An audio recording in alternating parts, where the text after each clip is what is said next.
Fuck. All I can say is fuck. I'm disappointed, man.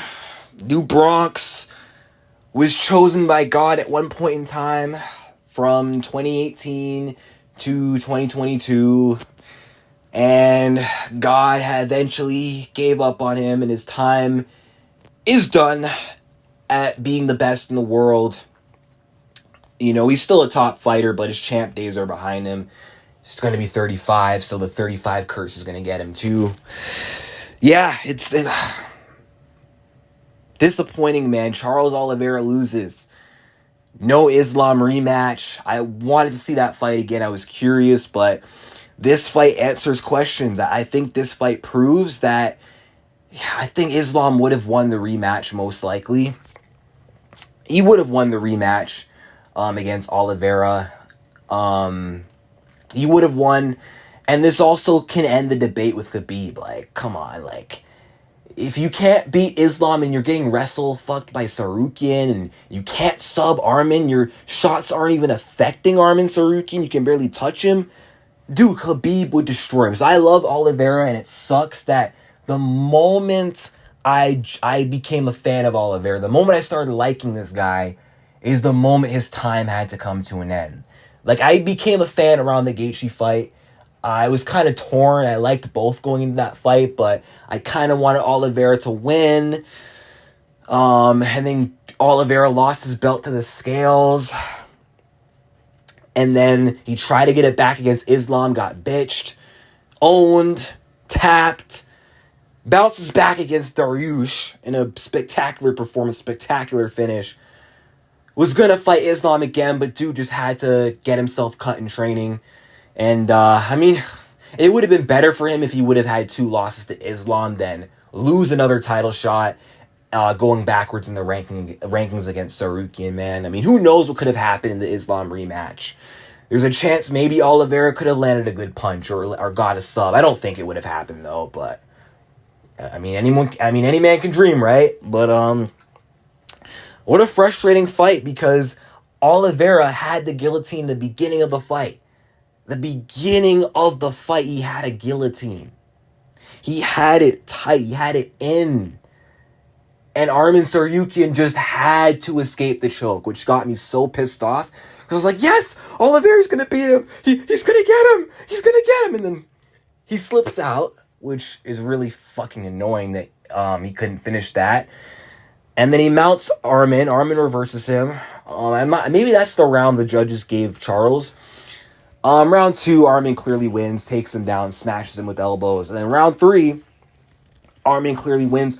Charles tries to go for a Darce, but he doesn't have it in properly. Like, he didn't turn his hips the right way to get the choke. And I thought at one point Armin was like out from the choke when he like flopped limp. I'm like, he's out! Stop the fight! And I thought maybe he woke up or something. But if that was the case, he would be dead or he'd be spasming. Like, you don't go out from a choke with someone still holding onto the choke and then be okay. So maybe if Oliveira had more time, he could have finished him. But I mean, that's crazy, though, to survive chokeholds from Charles Oliveira, which usually it's said if he gets you in the chokehold, you're done.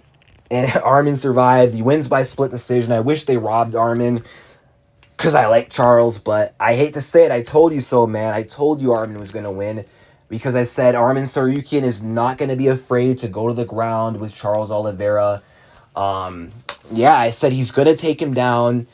I called this fight down to a T. I mean, I was wrong about the finish. I actually predicted, though. I predicted that Charles would get taken down, held down in the first round. And then I said in round 2, he'd get taken down again. But this time, Armin was going to, like, brutalize him with elbows and bloody him up, which happened.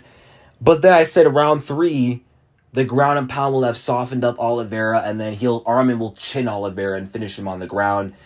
Didn't happen. Armin ended up just winning by decision, but I knew Armin would win just because, you know, if you have a good ground game, if you have good wrestling and good top control and good defensive jiu-jitsu, then you can beat Oliveira. You can beat him on the ground. If you can go to the ground with Oliveira and be just fine, you can beat him. Because Islam exposed that. I mean, Kevin Lee was doing good on the ground against Oliveira until, we went for that stupid takedown and got guillotined. Back when Oliveira was actually, like, on top, and back when his subs, you couldn't just slip out of the subs, but of course Armin just had to. Kevin Lee and I picked Lee to win for that exact reason, because I did not think Oliveira was going to be able to sub Lee, and I thought he'd just keep getting taken down and controlled. That's why I thought Khabib would have beat Charles Oliveira.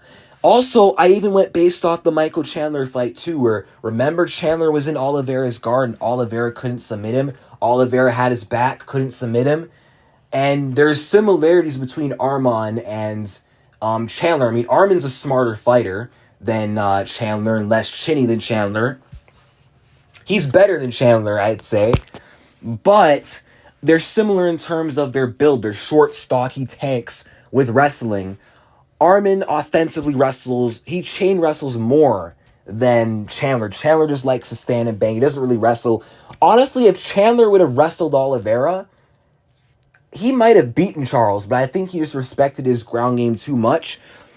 I think if he wrestled, I think he would have beat Charles low-key. And he should have. But yeah, I mean, that's why I was close to picking Beneil to beat Charles Oliveira, because I thought Beneil would use his wrestling, and he's got the ground game to cancel out the submissions of Oliveira, and that he just hold him down to a decision. But I picked Oliveira like last minute. But yeah, even so, I still had to go with Armin Tsarukyan to win this fight, because Oliveira relies on his full guard too much, and I just knew that off his back he wasn't going to be able to get a sub. The only kind of subs I saw happening was a guillotine to counter a takedown, and that wasn't an option. I had hope that Charles Oliveira would like knock him out, but that didn't happen. The shots didn't affect Armin at all. So I guess Oliveira's power is just gone now. I guess his shots are back to being average. Like, his shots are no longer like what they once were. Like the Oliveira who freaking dropped Gaethje with a straight cross, who knocked out Chandler with a left hook. I mean, that's gone. I mean, obviously he didn't fully hit Armin clean, but there were moments where I thought he should have been able to hurt Armin, and he didn't. But I also want to get into the Joaquin Silva fight, because I remember everyone kept saying, oh, because Joaquin Silva hurt Armin with a left hook, that means Charles is going to hurt him with a left hook. That means Armin sucks. And I said, y'all said the same shit about Leon Edwards. Remember Leon got rocked by Nate? That's the vibes I got. Leon got rocked by Nate Diaz, and everyone thought he was done. Everyone thought he was overrated. Everyone just thought that Usman was going to beat him and knock him out, including me. But now look at Leon. He beat Usman twice, and he's a 2-time defending champion. So, yeah, I just knew that, okay, just because Armin got hurt by Joaquin Silva does not mean that now all of a sudden he can't hang with the elite guys, and does not mean all of a sudden that Oliveira is going to knock him out. Like, that's just a dumb thing from fans. Like, fighters can improve. Fighters can improve. And I knew that Armin Tsarukyan was going to step it up to the next level against a guy like Charles Oliveira. He was going to be very smart. I said he would avoid big exchanges on the feet. He wouldn't get in a slugfest, because that could have got him hurt. And that he'd stick to a wrestling-heavy game plan and not get subbed. I thought he'd get a finish, but he got a decision. But I guess now Armin Tsarukyan can fight Islam Makhachev in June in Newark, New Jersey. And then winner of that can probably headline the Abu Dhabi card in October at UFC 307. I guess that could happen. Dustin can sit down. He does not deserve a title shot. Armin deserves a title shot. Dustin can fight Gamrot. Well, they train together, but he can fight Gamrot. He can, I don't know, he can fight Max, whoever. But he ain't getting no freaking title shot. Come on now. Armin deserves it. I'm angry, but I accept it, man. Armin's that good, and I think a rematch with him and Islam, it's going to be interesting, man. I cannot wait to see it, but like and subscribe, and peace out.